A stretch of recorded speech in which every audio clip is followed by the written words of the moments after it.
Hello friends, good morning. നമ്മുടെ Kerala T V സീരിയലിലേക്ക് എല്ലാവർക്കും സ്വാഗതം. അങ്ങനെ മനസ്സ് നുറുങ്ങുന്ന വേദനയോടെ, നെഞ്ചിൽ പിച്ചാത്തി കയറിയ വേദനയോടെ നയന അനന്തപുരിയുടെ പടിയിറങ്ങുകയാണ്. തൻ്റെ ഭർത്താവിൻ്റെ മനസ്സിൽ തനിക്ക് യാതൊരു സ്ഥാനവും ഇല്ല എന്ന് അറിഞ്ഞുകൊണ്ട്. ഇതേ സമയത്ത് കനകവും അതുപോലെ ഗോവിന്ദേട്ടനും ഒക്കെ വീട്ടിലിരുന്ന് നയനയെ പറ്റിയും അതുപോലെ നന്ദുവിനെ പറ്റിയും ഒക്കെ ഇങ്ങനെ സംസാരിക്കുന്നു. നന്ദുവിനാണെന്നുണ്ടെങ്കിൽ ഭയങ്കര സങ്കടവും കാര്യങ്ങളും. നന്ദുവിൻ്റെ ഈ മാറ്റത്തിന് കാരണം കനകത്തിന് മനസ്സിലാകുന്നുണ്ടെങ്കിലും കനകം അതങ്ങോട്ട് തുറന്ന് പറയുന്നില്ല. അപ്പം അത് പറയാൻ പറ്റില്ല കനകത്തിനെ സംബന്ധിച്ചിടത്തോളം. കനകം ഇങ്ങനെ ആകെ രണ്ട് നടുക്കടലിൽ പെട്ട് നിൽക്കുന്ന ഒരവസ്ഥയാണ്. നന്ദു ആണെന്നുണ്ടെങ്കിൽ ആരോടും മിണ്ടാട്ടമില്ല, ഒരു പ്രശ്നവും ഇല്ല എന്നിങ്ങനെ ആവർത്തിച്ച് പറയുന്നു. അങ്ങനെ എന്നിട്ട് റൂമിലേക്ക് കയറി ഒളിച്ചും അങ്ങനെ ഇരിക്കുന്നു, ആരോടും സംസാരിക്കാൻ പോലും കൂട്ടാക്കാതെ. ഈ സമയത്താണെന്നുണ്ടെങ്കിൽ നമ്മുടെ നന്ദു ഇങ്ങനെ വിഷമിച്ചിരിക്കുമ്പോൾ നന്ദുവിൻ്റെ അടുത്തേക്ക് ദേ വരുന്നു നന്ദുവിൻ്റെ കൂട്ടുകാരിയായ ആ ഒരു ഇത്. അപ്പോൾ നന്ദുവിൻ്റെ പ്രതിരൂപം അവിടെ വന്നു. അപ്പോൾ അങ്ങനെ വന്നിട്ട് നീ എന്തിനാ ഇങ്ങനെ വിഷമിച്ചിരിക്കുന്നത് എന്നിങ്ങനെ ചോദിച്ചു. എനിക്കറിയില്ല ഞാൻ എന്തിനാ സങ്കടപ്പെടുന്നതെന്ന്, കാരണം എനിക്കറിയില്ല എന്ന് നന്ദു ഇങ്ങനെ പറഞ്ഞപ്പോൾ, നീ മറ്റാരോട് വേണമെങ്കിലും കള്ളം പറഞ്ഞോളൂ, എന്നോട് തന്നെ നിനക്ക് കള്ളം പറയണോ? നിൻ്റെ മനസ്സ് നിറയെ അനിയാണെന്നുള്ള കാര്യം എനിക്ക് നന്നായിട്ട് അറിയാം. പക്ഷേ നിനക്ക് ഒരുപാട് വൈകിപ്പോയി. അനിയെ ഇനി നിനക്ക് സ്വന്തമാക്കാനൊന്നും കഴിയില്ല.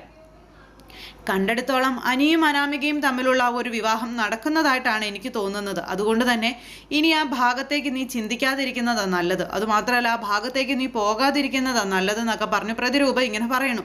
അപ്പം അത് കേട്ടപ്പോൾ എനിക്കറിയാം നന്ദുവും അനാമികയുമാണ് ഒന്നിക്കുന്നതെന്നുള്ള കാര്യം എനിക്കറിയാം. അതുകൊണ്ട് തന്നെ ഞാൻ ആ ഭാഗത്തേക്ക് ഇനി പോകുന്നില്ല.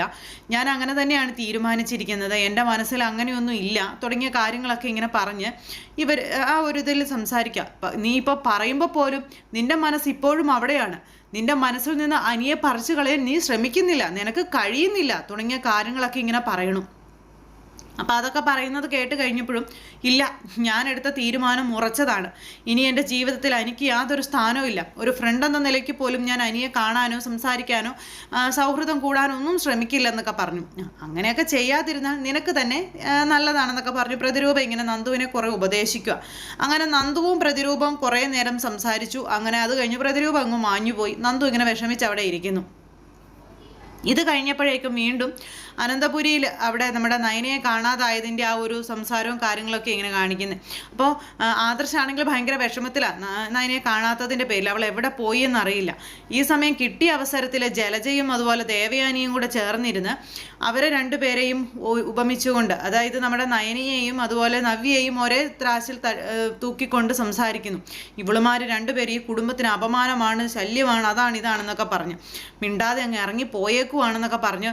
അങ്ങനെ പറയുമ്പോൾ കാര്യങ്ങൾ അറിയാതെ ഇവിടെ ഇരുന്ന് ഈ രീതിയിൽ സംസാരിക്കരുതെന്ന് മുത്തശ്ശൻ അന്നേരം ജലജയോടൊക്കെ പറഞ്ഞു.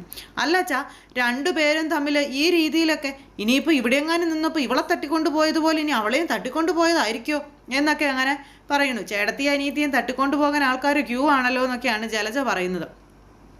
അങ്ങനെ എന്തെങ്കിലും ഒരു സൂചന ഇവിടെ കിട്ടിയോ എന്നൊക്കെ ചോദിച്ച് അങ്ങനെ അതിൽ മുത്തശ്ശൻ ഇങ്ങനെ ജലജയെ വഴക്ക് പറഞ്ഞുകൊണ്ടിരിക്കുക. അപ്പം നയന പോയതിൻ്റെ സന്തോഷത്തിലാണ് ശരിക്കും പറഞ്ഞിട്ടുണ്ടെങ്കിൽ ദേവയാനി ഇപ്പം നിൽക്കുന്നത്. ദേവയാനിക്ക് കുഴപ്പമൊന്നുമില്ല. എന്നിട്ട് ദേവയാനി ഇങ്ങനെ ഇതായിട്ടിരിക്കുന്നു. ആ സമയം ഇവിടെ ഇങ്ങനെ ഇരുന്നാൽ പറ്റത്തില്ല, നമുക്ക് അന്വേഷിക്കണം, നയനമോൾക്ക് എന്താ സംഭവിച്ചതെന്ന് അറിയണം. ഇനി അവൾക്ക് മാനസികമായിട്ട് എന്തെങ്കിലും വിഷമം ഉണ്ടായിട്ടുണ്ടോ, അതുകൊണ്ടാണ് അവൾ പോയത്, ഇനി അവൾ വീട്ടിലേക്ക് പോയിട്ടുണ്ടോ എന്നൊക്കെ ഇങ്ങനെ അന്വേഷിക്കണം എന്നൊക്കെ പറയുമ്പോൾ അവരുടെ വീട്ടിലേക്ക് നമ്മൾ എങ്ങനെ വിളിച്ച് ചോദിക്കും? വീട്ടിലേക്ക് വിളിച്ച് ചോദിക്കുമ്പോൾ നയനമോൾ അവിടെ ചെന്നിട്ടില്ലെന്ന് അവർ പറയുന്നതെങ്കിൽ അതവർക്ക് പിന്നെ ഭയങ്കര വിഷമമാവില്ലേ? അങ്ങനെ അവരോട് എങ്ങനെ വിളിച്ച് ചോദിക്കുമെന്ന് ചോദിച്ച് മുത്തശ്ശൻ ഇങ്ങനെ നിൽക്കുമ്പോൾ അവൾക്ക് അങ്ങനെ പ്രശ്നങ്ങളോ കാര്യങ്ങളോ ഒന്നും ഉണ്ടായിരുന്നില്ലല്ലോ മുത്തശ്ശ. അവൾ വളരെ ഹാപ്പി ആയിരുന്നു. ഇന്നത്തെ ദിവസം മുഴുവൻ അവൾ ചിരിച്ച് കളിച്ച് സന്തോഷമായിട്ടാണ് നടന്നത്. അങ്ങനെയുള്ള അവൾ എന്തിനു വേണ്ടി സങ്കടപ്പെടണം? അങ്ങനെ സങ്കടപ്പെടേണ്ടതായ ഒരു കാര്യമില്ല. അങ്ങനെ സങ്കടപ്പെട്ടിട്ടൊന്നും അല്ല അവൾ ഇവിടുന്ന് പോയതെന്നുള്ള കാര്യം പറയുവാണ് ആദർശ്. പക്ഷേ ഈ കത്ത് വായിച്ചതൊന്നും അറിയാതെയാണല്ലോ ആദർശ് അത് പറയുന്നത്. അങ്ങനെ ഈ സംസാരം കൊണ്ട് ഇങ്ങനെ ഇരുന്നിട്ട് കാര്യമില്ല, നയനമോളെ അന്വേഷിക്കണമെന്നും പറഞ്ഞ് മുത്തശ്ശൻ കട്ടായം പറഞ്ഞപ്പോൾ ഓരോരുത്തരും ഓരോ വഴിക്ക് പോയി അന്വേഷിക്കുന്നതിനെ പറ്റിയുള്ള ചിന്തയായി. അത് കഴിഞ്ഞ് പിന്നെ എല്ലാവരും അതുവഴി ഇതുവഴിയൊക്കെ പോയി അന്വേഷിച്ചോളാമെന്ന് പറഞ്ഞു. അങ്ങനെ ആദർശ് പോകുന്നു, ജയൻ പോകുന്നു, അതുപോലെ നമ്മുടെ അനു പോകുന്നു. അങ്ങനെ എല്ലാവരും നയനെ അന്വേഷിച്ച് പോകുക. സമയമായപ്പോഴത്തേക്കും നേരെ ഇരുട്ടി. അപ്പോൾ അങ്ങനെ ഇവർ അതുവഴി ഇതുവഴി എല്ലാവരും അങ്ങോട്ടും ഇങ്ങോട്ടൊക്കെ പോകണം. അപ്പോൾ പോകുന്ന വഴിക്ക് ജയനും ആദർശും കൂടിയാണ് പോകുന്നത്. പോകുന്ന വഴിക്ക് അവൾ എവിടെ പോയതാണെന്ന് അറിയില്ലല്ലോ എന്നുള്ള ഒരു ഇതിൽ ഇങ്ങനെ ഇരിക്കുക. എന്നാലും നീയും മോളും തമ്മിൽ എന്തെങ്കിലും വഴക്കുണ്ടായോ എന്നൊക്കെ അച്ഛൻ മോനോട് ചോദിക്കുന്നു. ഇല്ല അച്ഛാ, ഒരിക്കലും ഇല്ല, ഞാനും അവളും തമ്മിൽ യാതൊരു വഴക്കോ കാര്യങ്ങളോ ഒന്നും ഇല്ലെന്നും ആദർശ് പറഞ്ഞു. ഇനിയിപ്പോൾ വീട്ടിലെല്ലാവരും പറഞ്ഞതുപോലെ അവിടെ വീടിൻ്റെ ഫ്രണ്ടിൽ നിന്നപ്പോൾ മോളെ ആരെങ്കിലും തട്ടിക്കൊണ്ട് പോയതായിരിക്കോ എന്നൊക്കെ ആദർശിനോട് ചോദിക്കും അച്ഛൻ. അത് കേട്ടപ്പോൾ ആദർശിന് പേടിയായി. ഇനിയിപ്പോൾ എന്ത് ചെയ്യും എന്നറിയില്ല. അനിയാണെന്നുണ്ടെങ്കിൽ അനിയുടെ വഴിക്ക് പോയി ബൈക്കിന് പോയി അവിടെ ഇവിടെയൊക്കെ ചോദിക്കുന്നുണ്ട്, ഓരോരുത്തരോട് ഫോട്ടോ കാണിച്ചത് ഈ വഴി ആരെങ്കിലും പോകുന്നത് കണ്ടോ, ഇതുപോലെ ഒരാൾ പോകണ കണ്ടോ എന്നൊക്കെ. അപ്പോൾ കണ്ടവരാരും ഇല്ല. കുറച്ച് കഴിഞ്ഞപ്പോഴേക്കും പിന്നെ നമ്മുടെ നയനയാണ് കാണിക്കുന്നത്. ആ പാതിരാത്രിയിൽ റോഡിലൂടെ പരിസരം പോലും മറന്ന് തകർന്ന് തരിപ്പണമായ മനസ്സുമായിട്ട് നയന ഇങ്ങനെ എങ്ങോട്ടൊന്നില്ലാതെ അലയുന്നു. അലഞ്ഞ് നയന മടുത്തു. കണ്ണീരിങ്ങനെ തോരുന്നില്ല. ഇങ്ങനെ കിണറ്റിൽ നിന്ന് വെള്ളം കോരി ഒഴിക്കുന്ന അവസ്ഥയിലൂടെയാണ് നമ്മുടെ നയനയുടെ കണ്ണിൽ നിന്ന് കണ്ണുനീരിങ്ങനെ ഒഴുകിക്കൊണ്ടിരിക്കുന്നത്. കരഞ്ഞ് നയന ഇങ്ങനെ റോഡിലൂടെ നടക്കുവാണ്. അതുവഴി അന്വേഷണം, ഇതുവഴി അന്വേഷണം. വീട്ടിലിരുന്ന് ഇങ്ങനെ ജലജയാണെങ്കിൽ ഓരോന്ന് പറച്ചിൽ. അവൾ പോയാൽ മതിയായിരുന്നു എന്ന്. നവ്യ രക്ഷിച്ചത് മുഴുവൻ നയനയാണ്. പക്ഷേ അവൾ ചത്താലും ജീവിച്ചാലും തനിക്കൊന്നുമില്ലെന്ന രീതിയിലാണ് നവ്യ ഇരിക്കുന്നത്. അപ്പോൾ ആർക്കും ഉറക്കമില്ല. എല്ലാവരും ഇങ്ങനെ അങ്ങോട്ടും ഇങ്ങോട്ടും വിഷമിച്ച് ഇങ്ങനെ നടക്കുക. നയന മോൾക്ക് ഒരാവത്തും വരുത്തരുതെന്നും പറഞ്ഞു. ഈ സമയത്താണെന്നുണ്ടെങ്കിൽ ഈ നവ്യ അവിടെ ഹോളിലിരുന്ന് ആ സോഫയിലിരുന്ന് ഉറങ്ങുന്നു. അപ്പോൾ ജാനകി അതിൽ വന്നപ്പോൾ ഈ കാഴ്ച കണ്ടു. സ്വന്തം കൂടപ്പറപ്പിനെ കാണാതായിട്ട് അവൾക്കൊരു കൂസലും ഇല്ല. അവളെ ഇതിലും എല്ലാം കാണാതായപ്പോൾ കണ്ടുപിടിക്കാനും നെഞ്ചുപൊട്ടി കരയാനും നയനമോളെ ഉണ്ടായിരുന്നുള്ളൂ. ആ നയനമോൾക്ക് വേണ്ടി ഒരക്ഷരം അവൾ മിണ്ടിയിട്ടില്ല, കിടന്നുറങ്ങുന്നു. ഇവളൊക്കെ എങ്ങനെയാണ് അതിൻ്റെ ചേച്ചിയായതെന്നൊക്കെ ജാനകി എന്നിട്ട് അവിടെ നിന്നിങ്ങനെ ചിന്തിക്കുക.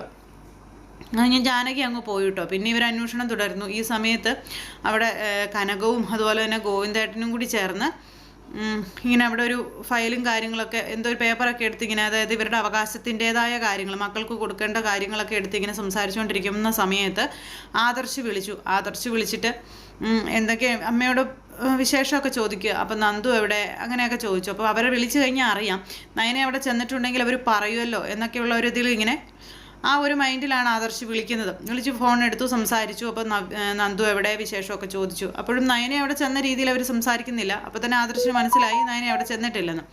എന്താ മോനെ ഈ രാത്രിയിൽ വിളിച്ചത്, എന്തെങ്കിലും പ്രശ്നമുണ്ടോ മോനെ എന്ന് ചോദിച്ചുകൊണ്ട് അന്നേരം കനകൻ ചോദിച്ചു. പ്രശ്നമൊന്നുമില്ലമ്മേ, നിങ്ങൾ പോയിട്ട് വിളിച്ചൊന്നുമില്ലല്ലോ, അതുകൊണ്ട് വിളിച്ചതാണെന്ന് പറഞ്ഞ് ഫോൺ അങ്ങ് കട്ട് ചെയ്തു. കണ്ടോ ഗോവിന്ദേട്ടാ, ആദർശമോന് നമ്മളോട് എത്രത്തോളം സ്നേഹം ഉണ്ടെന്ന് നോക്കിക്കേ, നമ്മൾ ചെന്നിട്ട് വിളിച്ചില്ലെന്നും പറഞ്ഞാൽ വിളിച്ചതെന്നൊക്കെ പറഞ്ഞാൽ അവരങ്ങനെ ആ ഒരു സന്തോഷത്തിൽ ഇങ്ങനെ നിൽക്കുക. അത് കഴിഞ്ഞ് ഈ പേപ്പറുകളെല്ലാം എടുത്തുകൊണ്ട് വെക്കുക. അതൊക്കെ സമയമാകുമ്പോൾ കൊടുക്കേണ്ടവർക്ക് കൊടുക്കേണ്ടത് കൊടുക്കാം എന്നൊക്കെ പറഞ്ഞ് ഗോവിന്ദേട്ടൻ ഇങ്ങനെ പറഞ്ഞു. എന്നിട്ട് അവരിങ്ങനെ അതിനെപ്പറ്റി സംസാരിച്ചുകൊണ്ടിരിക്കുക. പിന്നെയും നയനയുടെ ആ ഒരു ജീവിതത്തെപ്പറ്റിയും നയനയുടെ സന്തോഷത്തെപ്പറ്റിയൊക്കെയാണ് അവിടെ നിന്ന് ഇവർ സംസാരിക്കുന്നത്. അപ്പോൾ കുറച്ച് ദൂരം നടന്ന് അനി ഇങ്ങനെ മൊത്തത്തിൽ തപ്പിത്തേടി നടന്ന അനിക്കും നമ്മുടെ നയനയെ കണ്ടെത്താൻ കഴിഞ്ഞില്ല. അപ്പോഴേക്കും നയന ഇനിയിപ്പോൾ വീട്ടിൽ ചെന്നിട്ടുണ്ടാവുമോ, രാത്രിയായില്ലേ, വീട്ടിൽ ചെന്നിട്ടുണ്ടാവുമോ എന്നറിയാൻ വേണ്ടി ഫോൺ എടുത്ത് നയനെ അവിടെ ചെന്നോന്ന് അറിയാൻ വേണ്ടി കനകത്തിൻ്റെ നമ്പറിലേക്ക് വിളിച്ചിട്ട് അനിയും ഇതുപോലെ തന്നെ വിശേഷങ്ങളൊക്കെ ചോദിച്ചു. അതുപോലെ തന്നെ നയനയുടെ കാര്യങ്ങൾ ചോദിച്ചപ്പോഴേക്കും അവർക്ക് മനസ്സിലായി എന്തോ പ്രശ്നമുണ്ടെന്ന്. എന്താ മോനെ, എന്തെങ്കിലും പ്രശ്നമുണ്ടോ, നയനമോൾക്ക് എന്താ പറ്റിയത്, എന്താണെങ്കിലും പറയാൻ പറഞ്ഞു. അപ്പോൾ പ്രശ്നമൊന്നുമില്ല ആൻറ്റി എന്നും പറഞ്ഞുകൊണ്ട് ഇങ്ങനെ പറഞ്ഞെങ്കിലും ഇല്ല, ആദർശമോനും ഇപ്പോൾ എന്നെ വിളിച്ചിരുന്നു, ഇവിടുത്തെ വിശേഷമൊക്കെ ചോദിച്ചു, എന്തോ ഒന്നുണ്ട്, എന്താ എൻ്റെ മോൻ പറ, എന്താണെങ്കിലും പറയാനൊക്കെ പറഞ്ഞ് കനകം ഇങ്ങനെ അനിയോട് പറയുന്ന സമയത്ത് അനി പറഞ്ഞു, വിഷമിക്കരുത്, നയനേച്ചി ഇന്ന പോലെ കാണാതായിരുന്നു. അത് കേട്ടപ്പോൾ ഇവർ തകർന്നു പോയിട്ടോ. മോൻ എന്തൊക്കെയാണ് പറയുന്നത് ചോദിച്ചു. വിഷമിക്കാനൊന്നുമില്ല, ഞങ്ങളെല്ലാവരും അന്വേഷിക്കുന്നുണ്ട്, അധികം താമസിയാതെ കണ്ടെത്തും, അതുകൊണ്ട് വിഷമിക്കൊന്നും വേണ്ട, ഞാൻ എന്തെങ്കിലും വിവരം കിട്ടിയാൽ വിളിച്ചറിയിക്കാം എന്നൊക്കെ പറഞ്ഞു. അങ്ങനെ അതും പറഞ്ഞ് ഫോൺ അങ്ങ് കട്ട് ചെയ്തു. ഇത് കഴിഞ്ഞപ്പോഴേക്കും കനകം ആകെ തളർന്നു പോയി. പെട്ടെന്ന് ഗോവിന്ദേട്ടൻ ഇതൊക്കെ കാണുകയും കേൾക്കുകയും ചെയ്യല്ലേ. ഗോവിന്ദേട്ടൻ ചോദിച്ചു, എന്തോ പറ്റി കനകേ, എന്താ കാര്യം എന്താണെന്ന് ചോദിച്ചപ്പം ഞാൻ പറഞ്ഞല്ലേ എന്തോ പ്രശ്നമുണ്ട്, എൻ്റെ നയനമോൾക്കും മാത്രം എപ്പോഴും ഇങ്ങനെ പ്രശ്നങ്ങൾ വരുന്നത് എന്താണെന്നൊക്കെ ചോദിച്ചുകൊണ്ട് ഇങ്ങനെ ഈ ചേട്ടനോട് പറയുമ്പം നീ എന്താണെന്ന് കാര്യം പറ കനകയെന്ന് പറഞ്ഞു ഗോവിന്ദേട്ടൻ. അപ്പം നയനമോളെ കാണാനില്ലെന്നും പറഞ്ഞ് ഇപ്പം അനിമോൻ വിളിച്ചതെന്ന് പറഞ്ഞപ്പോഴേക്കും അച്ഛനും ആകെ വിഷമായി. എത്രത്തോളം എൻ്റെ മോള് സന്തോഷിക്കാൻ ശ്രമിച്ചാലും അപ്പോഴെല്ലാം എൻ്റെ മോൾക്ക് ഓരോ സങ്കടങ്ങൾ തമ്പുരാൻ കൊണ്ടുവന്ന് കൊടുക്കുകയാണല്ലോ എന്നൊക്കെ പറഞ്ഞുകൊണ്ട് ഇവർ ഭയങ്കര സങ്കടത്തിലും കാര്യങ്ങളിലും ഒക്കെ ഇങ്ങനെ മുന്നോട്ട് പോവാട്ടോ. എന്തായാലും ഈ സമയത്ത് അവരന്വേഷണം ഇങ്ങനെ തുടർന്നുകൊണ്ടേയിരിക്കുന്നു. നയനയാണെന്നുണ്ടെങ്കിൽ ഇങ്ങനെ എന്താ പറയുന്ന പേര് വഴിയിലൂടെ ഇങ്ങനെ നടന്നു പോവുകയാണ്. അപ്പോൾ ഒരു പാട്ടും ഒക്കെയുണ്ട്. അങ്ങനെ നമ്മുടെ നയന എങ്ങോട്ടെന്നറിയാതെ ഇങ്ങനെ വെച്ചടിച്ച് പോകുന്നു. പക്ഷെ നയന ഇവർ കണ്ടെത്തും, അത് സത്യമായ കാര്യമാണ്. അപ്പോൾ അത്തരത്തിലുള്ള ഒരു വിശേഷങ്ങളും കാര്യങ്ങളും ഒക്കെയാണ് ഇന്നത്തെ കഥയിൽ ഉടനീളെ ഉള്ളത്. എന്തായാലും നയനയുടെ തിരോധാനം അതൊരു വമ്പൻ സംഭവം തന്നെയായിപ്പോയി. കാണാതായ നയനയ്ക്ക് എന്ത് ദുരന്തമാണ് സംഭവിച്ചതെന്നറിയാതെ അപ്പോൾ ഇവരുടെ മനസ്സിലേക്ക് ഒരുപാട് ചിന്തകളും കാര്യങ്ങളൊക്കെ കയറി വരുന്നുണ്ട്. ഇനി നയന വല്ലയിടത്തും പോയി മരിച്ചോ, അല്ലെങ്കിൽ നയനെ ആരെങ്കിലും തട്ടിക്കൊണ്ട് പോയതോ, ആ ഒരു മൈൻഡും കാര്യങ്ങളും ഒക്കെ. അപ്പോൾ അങ്ങനെയുള്ളൊരു സൂപ്പർ ഹിറ്റ് വിശേഷങ്ങളുമായിട്ട് നമ്മുടെ കഥ വന്നിട്ടുണ്ട്. അപ്പോൾ എല്ലാവരും കാത്തിരുന്ന് കാണണം. എല്ലാവർക്കും നല്ലൊരു ദിവസം ആശംസിക്കുകയാണ്. എല്ലാവരുടെ സപ്പോർട്ടിനും സ്നേഹത്തിനും ഒരുപാട് നന്ദി അറിയിക്കുന്നു. സൂപ്പർ ഹിറ്റ് കഥയുമായി കാണുന്നത് വരെ എല്ലാവർക്കും നന്ദി. See again. Take care. By.